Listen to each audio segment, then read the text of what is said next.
faire en sorte que les 28 000 militants que nous avons identifiés potentiels, ils soient tous pris à la masse. Monsieur le secrétaire général d'État, nous avons ici, nous avons un slogan. Ça, c'est depuis 2018. C'est faire la politique autrement. D'autres découvrent cette expression aujourd'hui. Faire la politique autrement. J'ai écouté ça hier dans un discours. J'ai écouté ça hier dans un discours et il était bien allongé. Faire la politique autrement. Mais nous, on fait la politique autrement ici à Koumassi depuis 2018. Faire la politique autrement, c'est faire la politique à visage humain. Faire la politique autrement, c'est faire la politique avec la vérité. La vérité. C'est qu'on ne peut pas, on ne dit pas comment le faire. Quelqu'un a dit hier des choses d'autres dans un soi-disant message à la nation. Un message à la nation numérique.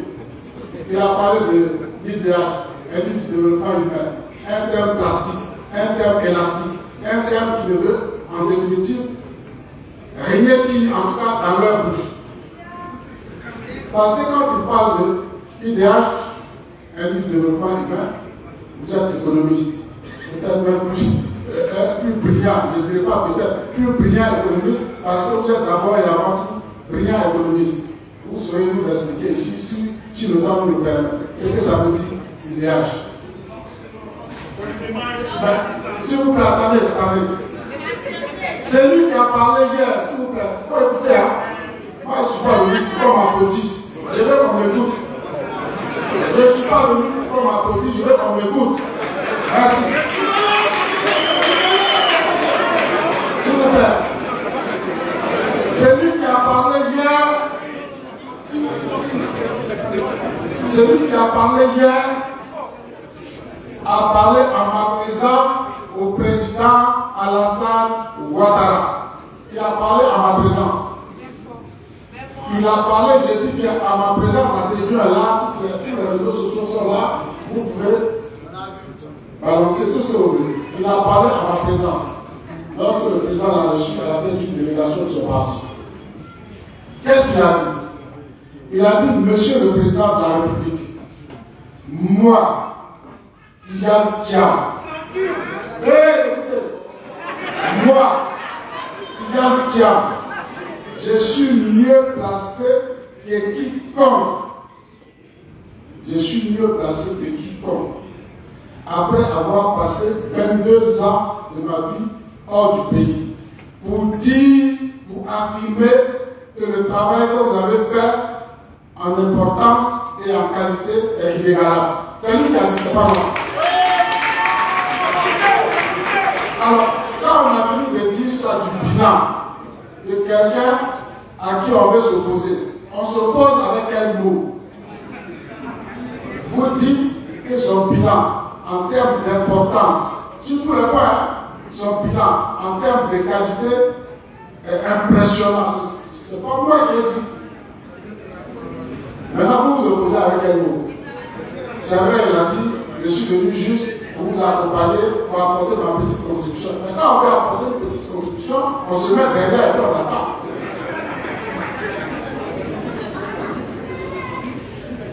Quand on veut apporter un peu de contribution, on se met derrière, on est humble, on est modeste, on a un profil bas, et puis bon, on avance. Mais on ne doit pas se mettre sur la place publique pour critiquer de façon violente ce que, en rencontre privée, vous avez porté en triomphe. On ne le fait pas. Sur tous les plans, je dis bien sur tous les plans. Ce qu'il a dit, c'est sur tous les plans. Quand il quittait en Côte d'Ivoire, il y a 22 ans, il y avait le taux de couverture en électricité était de combien? Quand il quittait. Le taux de couverture en école, en centre de santé, en université, en infrastructure routière, tout cela était de combien? Et donc pour lui, on n'a fait que régresser. Quand il parle de l'indice du développement humain, donc tout ce qui a progressé là pour lui, bon, comme il est polytechnicien, ils savent calculer, ils savent faire un temps de choses, Bon, moi je ne suis pas politicien, je suis un juriste. Je suis un homme juriste. Mais on ne peut pas dire qu'il y a plus de routes aujourd'hui. Il y a plus d'écoles aujourd'hui. Il y a plus de localités électrifiées aujourd'hui, éclairées aujourd'hui.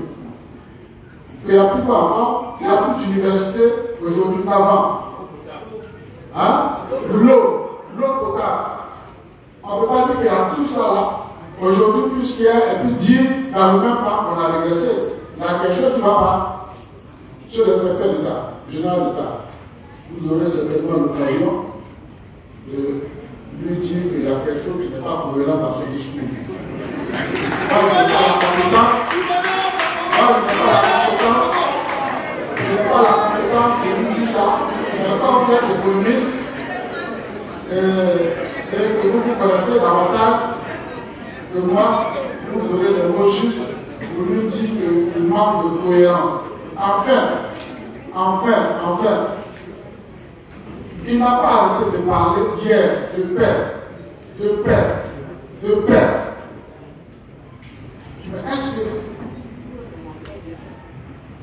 quelqu'un, ça va plus de lui là? Mais lui, il ne pourrait même pas rentrer dans ce pays, il n'avait pas de passeport. Excusez-moi, ça peut paraître trivial. C'est trivial, je veux dire c'est vulgaire. Je le confesse, je l'admets. Mais est-ce que ce n'est pas un acte de paix pour le président Alassane Ouattara de permettre à un jeune frère qui s'est retrouvé par la force des choses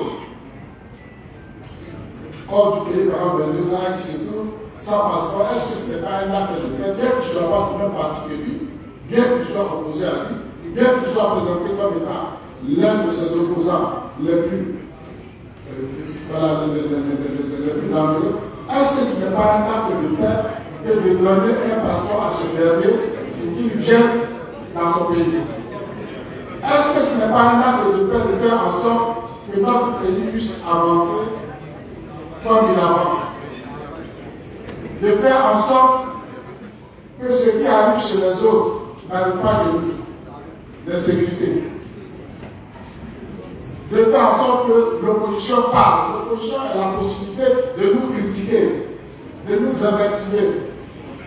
Peut-être même de passer ce que je suis en train de dire, hein, de passer ça en petits morceaux sur TikTok. De passer ça en petits morceaux sur YouTube. Mais c'est ça. Est-ce que le ciel est tombé sur la tête de quelqu'un un seul jour, parce qu'il a critiqué Alassane Ouattara? Non. Est-ce que le ciel est tombé sur la tête de quelqu'un un jour, parce qu'il a critiqué le Premier ministre René Mamé? Non. Et ils ont critiqué le Premier ministre René Mamé dans une expression, dans une formule, bon, qu'il a utilisée. On a passé ça dans tous les sens. Ça fait le buzz. Est-ce que le ciel est tombé sur la tête de quelqu'un? Non. Mais c'est ça qu'on appelle la démocratie, c'est ça qu'on appelle la paix, c'est ça qu'on appelle la liberté. Donc, il ne peut pas venir nous donner de complexe. Nous attendons le bon moment. Et le bon moment viendra. Il va venir le bon moment. Nous allons nous parler. Nous n'allons pas parler de l'ennemi de quelqu'un. Ils m'ont prêté une fois une mauvaise intention. Quand j'ai dit que Tidjane Thiam et moi n'étaient pas la même chose. Non, je parlais de notre appartenance politique. Je ne parlais pas d'autre chose. Je parlais de l'appartenance politique. C'est-à-dire, quand ces militants vont à Yopougon, au lieu de dire qu'ils sont PDCI, au lieu de présenter leur programme, ils disent qu'on est la même chose. Mais je dis qu'on n'est pas la même chose. Tu es PDCI, je suis à la tête. Est-ce qu'il y a un mal à cela? Non, on n'est pas la même chose. Dans le moment venu, où on va se parler. On va se parler et j'espère qu'on va se comprendre parce qu'on va s'entendre. Merci, monsieur le secrétaire général d'État, pour la confiance que tu viens